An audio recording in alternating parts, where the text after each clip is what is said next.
How's it going, YouTube? It's your boy YouTube Reloaded coming out with a new video today. Today's video is going to be on my Stoeger M3K and the loading port work that was done by Rifenbark Armory. So a little bit of info about Rifenbark Armory. I am from Michigan. They are a local Michigan gunsmithing and firearms dealership. I came about them because I know some of their sponsored shooters do some 3-guns events, and they recommended the work to me.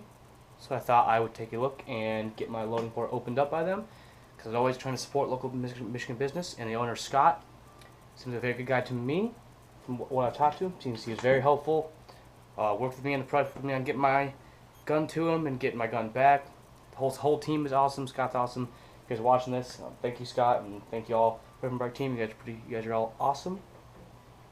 So let's get a dive into the actual gun itself. So in this video, I'm going to take a part from one of my previous Stoeger videos and show you what the loading port looked like beforehand if you don't remember. But let's take a look at it right now. So as you can see, it has definitely been opened up. See, it has been very finely ground down and polished as well. Very smooth looking. I've done a lot of reloading and I've felt no burrs anywhere in this metal. So no work, since the Stoeger M3K is more 3-gun ready than the average Stoeger M300. The lifter already is very nice. As you can see, it fits very nice. Like, you don't really need it, so no work was really done to that. As you can see, there is a kind of a chamfer to it, so it funnels the shells inwards, which from what I've been practicing, it makes it super nice to reload. And I'd say probably my favorite thing about what he's done is he took a lot of material off here. It allows me, when I'm pushing, I don't have to push my thumb in like this. I can just push him in like that. And he also left enough material in there as not to risk cutting into the thread, so I do also like that.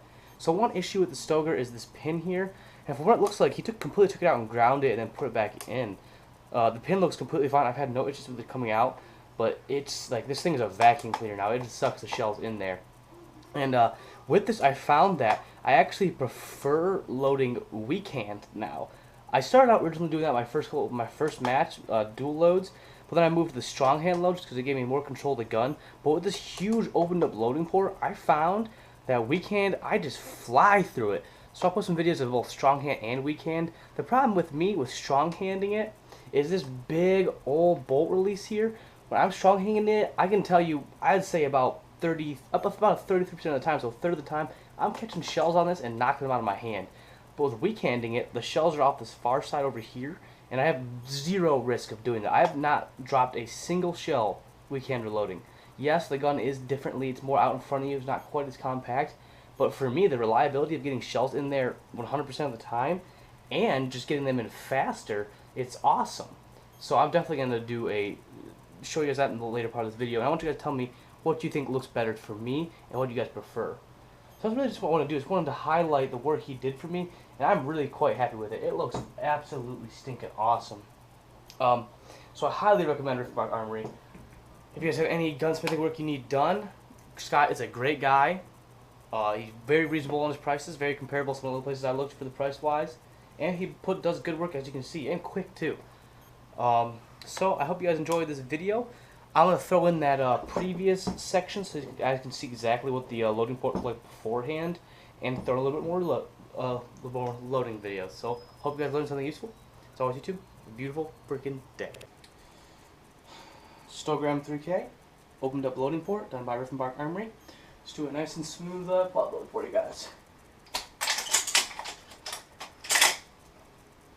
Not too bad. Definitely not the fastest in the world, but I'm getting there one day, you know. You can dream, right?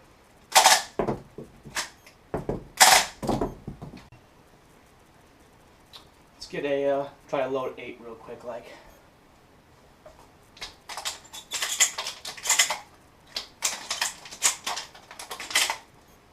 Not too shabby. See the time there? Probably a little around 5 seconds. That's really what I've been getting if I'm going for more consistency, not super fast speeds. Yeah, hope you guys enjoyed that. Hope you guys enjoyed the video. And I hope you guys learned something useful. As always, YouTube, have a beautiful freaking day. Look at the beauty. Beautiful. How's it going there, YouTube? So I got my Stoeger M3K with the loading port opened up by Rifenbark Armory.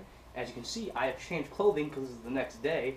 So don't think too hard into that. So So right now I'm going to be doing some weak quad loads. So for the strong loads, you push the gun out and you bring it back here, and you reach and you throw it in.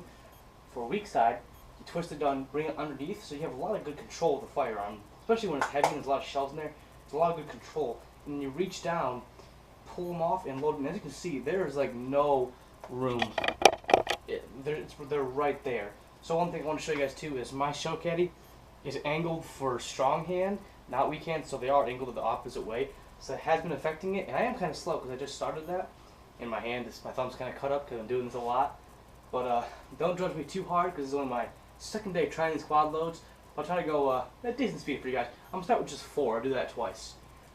So first things first, you bring it down, you grab the shells out, pull. I pull straight out, put them down, in, just like that. You guys can see how fast that is. Now I'm still really slow doing that, so let me get these shells out and try again a little more. Okay, back here, got some shells in the belt.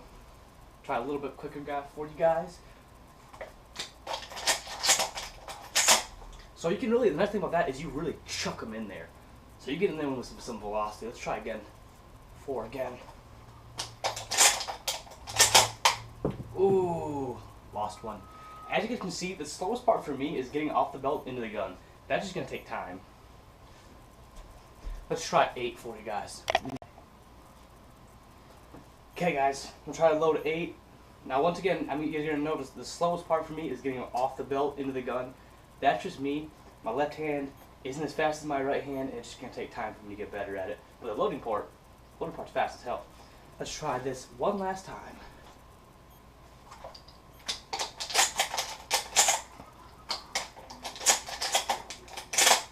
So not too fast, but the thing I wanted to show you guys is I didn't drop a single shell. That was my first take.